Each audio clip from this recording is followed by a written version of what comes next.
ఆంధ్రప్రదేశ్ రాష్ట్ర చరిత్రలోనే ఒక సువర్ణ అధ్యాయంగా మొదలైనటువంటి అమరావతి ఆంధ్రప్రదేశ్ రాష్ట్ర రాజధానిగా ఈ రోజున పార్లమెంట్లో నిన్న లోక్సభలో కానీ ఈ రోజున రాజ్యసభలో కానీ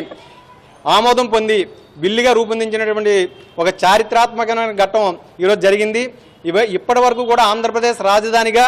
అమరావతిని చెప్పుకుంటున్నా కూడా ఏ రకమైనటువంటి చట్టబద్ధత లేకపోవడం వల్ల ఇవాళ ప్రతిపక్షంలో ఉన్నటువంటి పార్టీ గతంలో అధికారంలో ఉన్నప్పుడు 3 రాజధానులని చెప్పి ఒక నినాదం తీసుకురావడం,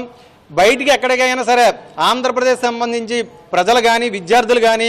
కాలేజీ స్టూడెంట్స్ కానీ ఎంప్లాయీస్ కానీ ఎక్కడికి వెళ్ళినా మీ రాజధాని ఏంటంటే పలానా అమరావతి రాజధాని అని కానీ చెప్పలేనటువంటి పరిస్థితుల్లో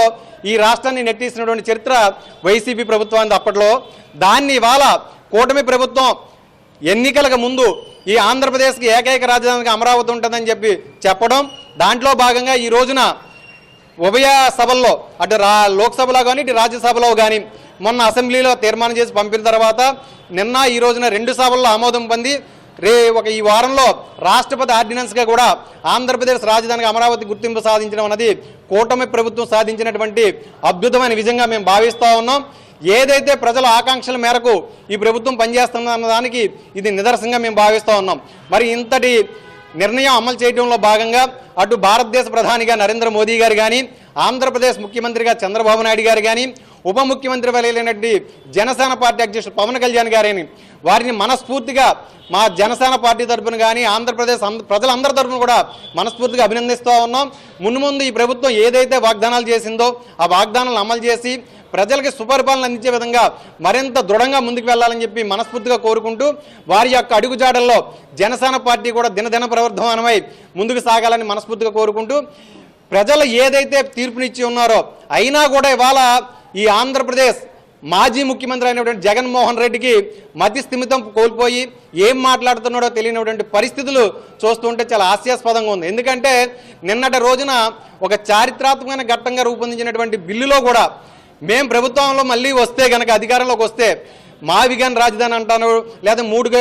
రాష్ట్రాలు 3 రాజధానులుగా మళ్ళీ తీసుకొస్తానని చెప్పడం, అతని యొక్క అమాయకత్వానికి అతని ఆలోచన ధరణకి అతని యొక్క నిరంకుశత అర్థం పడుతున్న విధంగా మాట్లాడుతూ ఉన్నాడు. ప్రజలు ఒక స్పష్టమైన తీర్పునిచ్చినా కూడా ఇంకా అతనిలో మార్పు రాకపోవడం చూస్తున్న వాళ్ళు అతను ఒక కమేడియన్గా భావిస్తూ ప్రజలు వాళ్ళందరూ కూడా నవ్వుకునేటువంటి పరిస్థితుల్లో అతని ఉద్దేశం ఏంటంటే అమరావతి రాజధానిగా స్థిరపడితే ఈ రాష్ట్రంలో భారీ ప్రాజెక్టులు కానీ ఉద్యోగస్తులకు ఉద్యోగాలు రావడం కానీ ఒక సుపరిపాలన అందించే విధంగా ఈ ఎన్డీఏ కూటమి ఎక్కడ బలపడుతుంది అనేటువంటి అభద్రతా భావంతో అతను చేస్తున్నటువంటి పిచ్చి ఆలోచనలు కానీ నిర్ణయాలు కానీ ప్రజలు అసహించుకునే పరిస్థితి ఉంది. వైసీపీలో ఉన్నటువంటి ఇతర నాయకులు కూడా గమనించి ఈ ప్రభుత్వం యొక్క నిర్ణయాలను స్వాగతించేలాగా నిర్మాణాత్మకమైనటువంటి ప్రతిపక్ష పాత్రను పోషించాలని చెప్పి వారికి మేము హిత పలుకుతూ ఈ యొక్క నిర్ణయాన్ని ప్రజలందరూ ఆమోదిస్తున్నారు. దానికి వాళ్ళ నిర్ణయం వెలువడిన వెంటనే ప్రజలు ఎక్కడికక్కడ సంబరాలు చేసుకోవడం అన్నది కూడా మేము చాలా అభినందించే విషయంగా మేము భావిస్తూ ఉన్నాం. ఈ అమరావతి స్థిరస్థాయిగా రాజధానికి వర్ధిల్లాలని మనస్ఫూర్తిగా కోరుకుంటూ ఈ ఎన్డీఏ కూటమి మరింత ముందుకెళ్లాలని మేము ఆకాంక్షిస్తూ ఉన్నాం. జై జనసేన, జై ఎన్డీఏ.